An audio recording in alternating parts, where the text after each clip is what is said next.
So welcome back to Outdoors with the Morgans. Before we get started with today's video, we need to talk about something. It has been brought to my attention that I may not always come to a complete stop at stop signs. Now I do if there's a car coming, but sometimes on some of these back roads around here, I don't always do that, allegedly. And keep in mind, in my own defense here, that stop sign in question, that was not there the first 55 years of my life on planet Earth. They were just installed, I think, last fall, so I'm kind of easing into it. But a lot of people let me know in the comments, the ones you saw at the beginning of this video was just a small percentage of them. Probably about 100 people told me that I didn't come to a complete stop, and I didn't. I get it. And the problem is obviously hereditary because daughter Eva failed her driver's test the first time because she didn't come to a complete stop. Now it got me thinking, is it just me, or do a lot of people do the same thing? So what I'm gonna do, I'm gonna take this camera down, set it up on the stop sign or a sign near there, and we'll leave it down there for a half hour or so and see just how many people come to a complete stop.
Well, apparently the problem of slow rolling through a stop sign is a little more widespread than just myself. Out of 13 cars, pretty much all of them did the same thing. Now, one guy was very, very close to coming to a complete stop. But like I said, this is on back roads. There aren't any other cars coming. The way I see it, it's kind of like doing 56 in a 55-mile-an-hour zone. At least that's the way I see it. But moving forward, I promise I will do much better at not filming myself at a stop sign. But anyway, we are out here at the mini cabin, and by the way, the stain on this is holding up very well. I'm trying to think when I did that. Must have been, what, 2.5 years ago or something? Still looks good. But anyway, this evening I'm going back to work in this area right here just for an hour or so. Last week I had a fire going over there about 100 yards. And what I'm trying to do here is, well, I screwed this area up, I'll be honest with you. I got in here, did some thinning, did some rooting around, and what happens, as soon as you stir that soil up at all, this Japanese stilt grass just takes over. This stuff is new to us. It's only been here a couple years, but it's very hard to stop. But what I'm going to do is try to fix this up. And to do so, I've got a bunch of wood laying on the ground. I've got, you know, some stumps, some tree tops. There's even some firewood laying around here and there. Problem is, the stuff has grown up to the tracks in the machine. You can't see it if you're brush hogging. So I'm going to use the rake, clean up all the wood. I'll make a few piles here and there, then come get them with the skid loader, you know, in another day with the grapple on it. Get that stuff all burned up. And then I want to be able to mow all of this area here with a brush hog and beat this Japanese stilt grass into submission. Now this stuff goes to seed here in a couple more weeks, maybe a month. I'd like to get it all mowed down, cleaned up good, probably mow it one more time before the leaves start falling. And if we do that, I think next summer it won't be near as bad. Maybe it's wishful thinking, but we'll see how it goes. But anyway, I better get busy. What I'm going to do is make several different piles. I'll even separate out what I can use for firewood. Everything else will go to the burn pile.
We got a few visitors here. Archie's not too sure of all this, are you, Archie?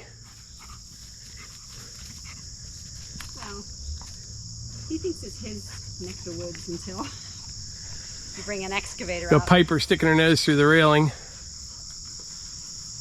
I'll tell you, for all the rain that we have had, Yeah. it's the ground's dry. It's crazy. It needed the rain, right? But it's just running off. Those hard, heavy rains just seem to run right off. I think what I'm going to do before I get too far ahead of myself, you can see, I want to get this so I can brush hog. Coming. Oh, here comes the hunt man heading out the trail too. Hunter! We asked him to go, but he didn't go. You asked him? Yeah, he just was like on the sidewalk. I'm like, see ya. What do you think, Hunter? Nice night.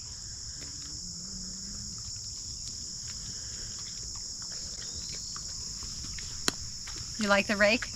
I love it. I like what you can do with it. Rip all this Japanese Stilt. grass. Yeah, you want to get in touch? All right, we're heading back to the house. I'm going to get the BX, bring it back out. Come on, Pipe. When I come back out with the excavator this evening, this grapevine's coming down right here. That rake works perfect for that. You can just get a hold of it, pull it straight down, and it usually comes right out of the tree without too much damage.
All right, I got the BX out here, but you can see this is kind of what I'm after right here. If I can get everything looking like this, I can keep this mowed down, keep it real nice back here. I'm gonna hop back on the excavator right now, finish up down that way, and then what I'll do, I'll just kind of keep working my way towards the burn pile. Over in there, I've got a huge mess right there. I had several trees blow down, some tree tops, but we'll just keep working our way across. What I've been doing is working inside the building and a whole bunch of other things. Matter of fact, I will give you an update inside the building in the next week or so, but we're making some progress there. But what I like to do is do those kind of things during the day, and then I'll come out here in an evening, you know, for an hour or two. And if I do that for a couple weeks, I'll have this all done and taken care of. Later this week sometime, we're gonna head back down to West Virginia. I'll probably take the BX and the brush hog. If you remember from the other day, got the driveway cut up in there, made the turn to the left, and we're gonna start looping around. But I wanna brush hog some trails, and then the next trip down there, we'll start stoning the driveway, a few more trees to take down, and we'll have a nice circle drive down there. So that's the plan for West Virginia.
All right, it's starting to get dark. I think what I'm gonna do is go pull that grapevine down from that big tree out there.